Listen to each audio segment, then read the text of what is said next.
జగిత్యాల జిల్లా కేంద్రంలోని పోచమ్మవాడకు చెందిన 26 ఏళ్ల ప్రసన్న లక్ష్మిని 2 నెలల క్రితం వెల్గటూర్ మండలం రామ్నూర్ గ్రామానికి చెందిన తిరుపతికిచ్చి పెళ్లి చేశారు. పెళ్లి సమయంలో 55 లక్షల కట్నం ఇస్తామని ఒప్పుకొని 10 లక్షలు ముట్టజెప్పారు. దంపతులిద్దరూ కూడా బెంగళూరులో సాఫ్ట్వేర్ ఇంజనీర్లుగా పనిచేస్తున్నారు. ఈ క్రమంలో ప్రసన్న లక్ష్మికి బాబు జన్మించాడు. అప్పటినుంచి ఆమె ఇంటి వద్దే ఉంటోంది. కాగా ప్రసన్న లక్ష్మి, తిరుపతి ఇద్దరూ చామరఛాయలో ఉండగా బాబు తెల్లగా అందంగా పుట్టాడన్న అనుమానం తిరుపతి మనసులో మొలకెత్తింది. అప్పట్నుంచి తరచూ భార్యను వేధిస్తున్నాడు. మిగతా కట్నం డబ్బు కావాలని ఒత్తిడి పెంచాడు.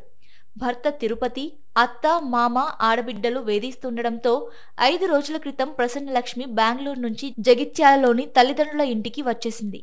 ఇంట్లో ఉన్న అద్దంపై అమ్మా నాన్న నాకు బతకాలని లేదు, నా కొడుకు జాగ్రత్త, ప్లీజ్ వాళ్లకు మాత్రం నా బాబును ఇవ్వకండి అని రాసి ఫ్యాన్కు ఉరేసుకుని బుధవారం రాత్రి ఆత్మహత్య చేసుకుంది. భర్త అత్తమామల వేధింపులు భరించలేకపోతున్నానని, అలాగే నా భర్త మారతాడని అనుకున్నా. నా ఆశ నిరాశే అయింది. కొడుకు అందంగా పుట్టాడన్న అనుమానంతో నిత్యం వేధిస్తున్నాడు. కట్నం వేధింపులు కూడా ఎక్కువయ్యాయి అని సూసైడ్ నోట్ రాసి బలవన్మరణానికి పాల్పడింది. దీంతో ప్రసన్న లక్ష్మి భర్త, అత్తమామలపై చర్యలు తీసుకోవాలని గురువారం ఉదయం ఆమె బంధువులు ఆందోళనకు దిగారు.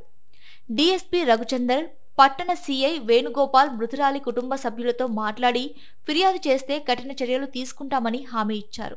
మృతురాలి తండ్రి ఉప్పునీటి గంగాధర్ ఫిర్యాదు మేరకు ఆమె భర్త, అత్తమామలు, ఆడబిడ్డలపై కేసు నమోదు చేసినట్లు పోలీసులు తెలిపారు.